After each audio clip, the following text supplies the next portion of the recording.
يستقطب حمام الدباغ بجالما عددا غفيرة من عشاق السياحة الحموية، خاصة مع روعة مياه الكلسية الغنية بالأملاح المعدنية الكبريت والكالسيوم، ما جعل المنطقة قبلة الكثيرين. الزميل زهير لشطب انتقل إلى جالما وبعث بالتالي.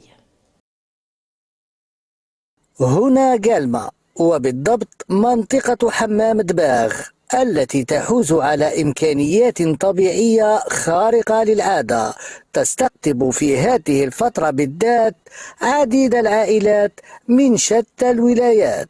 جيت من عنابة. الحمام هذا مليح باهي، المعدن الماء تاعو معدني، يداوي عدة أمراض.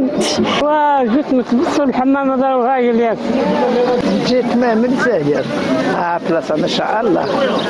جيت من سطيف، سمعت باللي ولاية قال هنا ولاية مليحة، الشلال حمام مفيد، حمام معدني.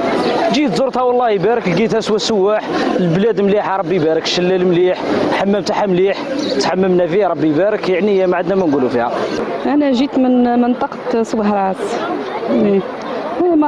منطقة سياحية، منطقة مليحة. نتمنى العائلات إن شاء الله في العطلة الشتوية والصيفية إن شاء الله يجوا هنا، منطقة مليحة. جينا من ولاية أم البواقي، جبت الأولاد يتعرفوا إن شاء الله على هذه المنطقة، منطقة طبيعية 100% ربي يبارك ما شاء الله. الأمر لا يقتصر على الجزائريين، بل يمتد إلى سكان مختلف البلدان الذين يدركون جيدا أن هنا فقط ترسبات كلسية وفوائد معدنية وكبريتية لمياه تتساقط من زمان فيها منفعة لصحة الأبدان. أنا تونسية وجيت بحذا صاحبتي زيارة، حدثوني على الحمام، جيت حبيت نعمل زيارة للحمام وعملت حمام، ويعطيكم الصحة وحمام به.